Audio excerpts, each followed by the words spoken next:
Hello everyone, welcome to news room. और आज हम डिस्कस करने वाले हैं 16 दिसंबर की इंपॉर्टेंट न्यूज़ सारी। ठीक है, क्विकली स्टार्ट करते हैं। सबसे पहले हम पढ़ेंगे जो बाइडेन इम्पीच हो रहे हैं, क्या है ये इंक्वायरी। ठीक है, यूएस प्रेसिडेंट की। फिर है लोक अदालत ने 25 लाख डिस्प्यूट एक दिन में रिजॉल्व कर दिए, डिस्पोज कर दिए। ठीक है, करेंसी डीवैल्यूएशन ये कहाँ पे चल रहा है, क्या है इसका मतलब, वो भी देखेंगे। पेस मिशन क्या है, उसके बाद एसिमेट्रिक फेडरलिज्म क्या है, सुप्रीम कोर्ट ने अभी इसका यूज किया था। अरबी साइड क्या होता है, अगर आप जल्दी उठने वाले हैं तो आपका नाता रिश्ता है निएंडरताल से। कौन होते हैं, क्या होते हैं, देखते हैं। उसके अलावा दिल्ली एयरपोर्ट पे एक नई मशीन आने वाली है, उसके बारे में भी देखेंगे। स्टार्ट करते हैं। ये बात है एक्चुअली जब बराक ओबामा प्रेसिडेंट थे यूएस की, तब जो बाइडन वाइस प्रेसिडेंट थे और अभी ये प्रेसिडेंट है। तो इनका जो बेटा है उसने उस वक्त यूज किया होगा पापा का नाम कि तू जानता है मेरा बाप कौन है। तो इन्होंने यूक्रेन की एक गैस कंपनी वहाँ डायरेक्टर बने। तो सीधी सी बात है कि वहाँ उन्होंने इसको अप्रोच किया होगा, डायरेक्टर बनाया होगा, तो कहीं ना कहीं फेवर लिया ही होगा कि यार पापा से बोल के ये काम करवा देना, ये करवा दे, वो करवा दे, हम तेरे को डायरेक्टर बना रहे हैं, ये कर रहे हैं, वो कर रहे हैं, राइट। उसी की रिगार्डिंग अभी ये बाहर आया है मामला। तो अगर ये दोषी पाए जाते हैं तो इम्पीच होंगे। ठीक है, तो उसमें फिर लोग भी इनके खिलाफ हो जाएंगे। वैसे अभी तो जो है ट्रम्प के टाइम पे 2 बार उनको जो है इम्पीचमेंट हुआ था। ठीक है, इनका जो है लोगों ने भी उस वक्त बोला था कि अरे हटाओ इसको। ठीक है, इनके में 57% लोग ऐसे बोल रहे हैं नहीं ठीक बंदा है, बढ़िया है, रहने दो इसको। तो यही है कि Joe Biden faces a potential impeachment inquiry but is unlikely that he will be impeached या रिमूव, क्योंकि मेजोरिटी में है और बाकी इसकी बंदे की गलती नहीं दिखा रहे हैं कि ठीक है ये इनोसेंट है। Republicans have accused the US president Joe Biden of Democrats उनके साथ है, रिपब्लिक इनके ऑपोजिट में। ठीक है, profiting from the time as vice president of US they have also targeted Biden son Hunter Biden. ठीक है, who has been hit with federal charges for tax fraud.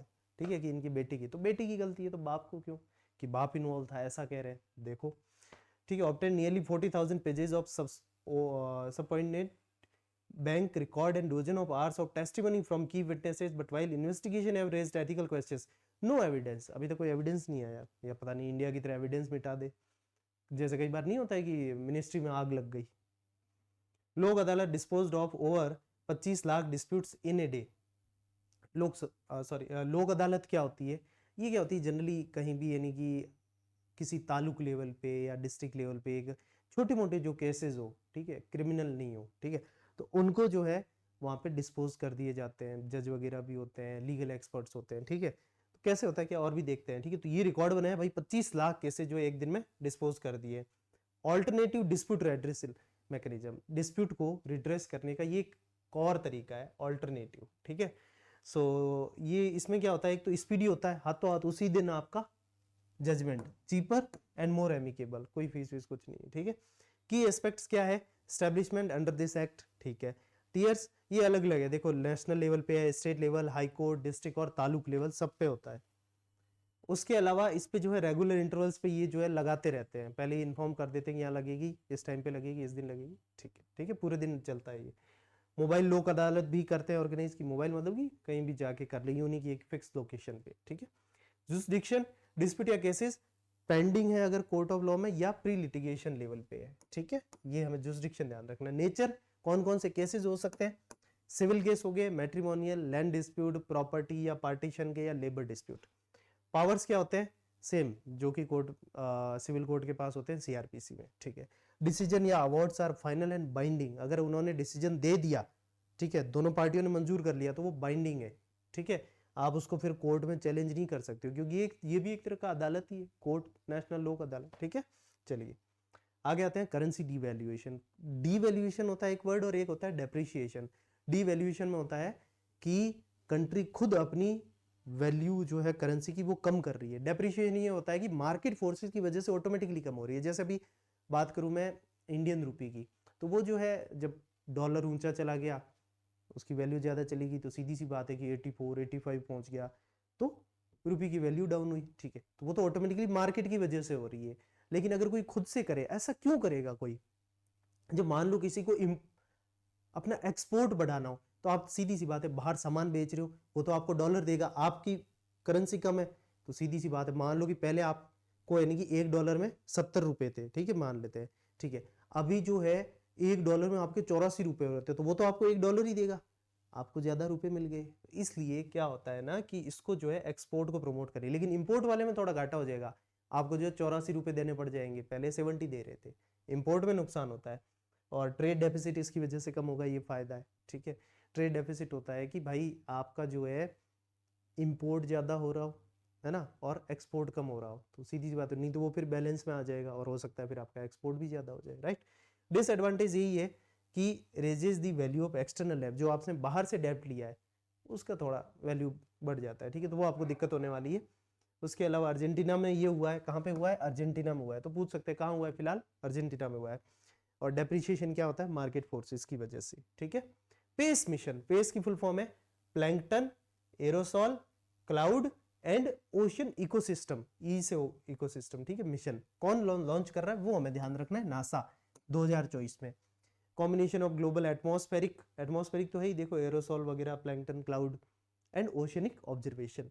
By monitoring aerosol in the atmosphere along with plankton on the surface of the ocean, ठीक है, scientist can collect information about health of the earth, इससे health पता की जाएगी। ठीक है, it aims to benefit society in the areas of water resource, impact of disasters, ecological forecasting, human health and air quality. Aerosols काफी affect करता है, right. Asymmetric federalism, अभी आर्टिकल 370 की रिगार्डिंग जम्मू एंड कश्मीर वाले जजमेंट में सुप्रीम कोर्ट ने ये word दिया था। फेडरलिज्म क्या होता है, पावर डिवाइड हो यूनियन और स्टेट गवर्नमेंट्स के बीच में। ठीक है, फिर एसिमेट्रिक मतलब वो सिमेट्रिक नहीं है, किसी को स्पेशल पावर्स दे रखे, लाइक नॉर्थ ईस्ट है स्पेशल पावर से, जम्मू कश्मीर को स्पेशल थे, अलग से किया हुआ था। ठीक है, अलग से कॉन्स्टिट्यूशन, तो that is called as asymmetric federalism. Very important for UPSC के लिए, बहुत ही इंपॉर्टेंट है, बाकी एग्जाम में इसका कोई रिलेवेंस नहीं है। यूपीएससी के सवाल में बन सकता है कि what is asymmetric federalism and आप इंडिया में इसे किस कॉन्टेक्स्ट में और कैसे देखते हैं, और क्या ये सही है, अगर सही नहीं है तो क्या होना चाहिए, आपके क्या व्यूज हैं, ओपिनियन, इस तरीके का सवाल बनता है। बहुत ही अच्छा सवाल है। अगला आता है अरबीसाइड, अर्बन जिनोसाइड। जिनोसाइड मतलब हत्या, लोगों की हत्या, अर्बन। ठीक है, तो इसमें क्या होता है, इसका मतलब होता है सिटी किलिंग। ठीक है, targeting of Gaza's hospitals, bakeries, schools by Israeli being considered as urbicide by several activist. It refers to an act of ritualized premeditated violence on built infrastructure. 1980s में ये क्या है कि यूगोस्लाविक जो वॉर था तब ये टर्म यूज हुआ था। ठीक है, अर्बन जिनोसाइड तो अरबीसाइड। ठीक है, this concept goes beyond merely destroying cities physically. इसमें क्या क्या होता है, memories, identities, cultural embedded in cities, सब खत्म हो जाता है। ठीक है, तो आपसे अगर एसएससी या किसी भी एग्जाम पूछे व्हाट इज अरबीसाइड तो आप बता देंगे। देख रहे हो फोटो, यही है एक तरह का, पूरी बिल्डिंग है सब खत्म कर दी। फिर है मॉर्निंग पर्सन, अगर आप सुबह जल्दी उठते हैं तो नियंडरताल भी उठते हैं, तो कि इन्होंने जीन वगैरह का टेस्टिंग किया है तो बोला है कि आप उन्हीं के जैसे हो भाई। होमोसेपियन से पहले ये हुआ करते थे। ठीक है, करीब करीब इंसानों जैसे ही दिख रहे हैं। ठीक है, थोड़ा सा इनमें फिजिकल चेंजेस अलग दिखते हैं हमसे, हम इवॉल्व हुए उसके बाद, राइट। तो ये मॉर्निंग पर्सन थे, मॉर्निंग पीपल, जल्दी उठने वाले। And some humans today like getting up early, भाई मैं तो नहीं हूँ गेटिंग अर्ली वाला। ठीक है, तो मैं तो नियंडरताल नहीं हो सकता कभी।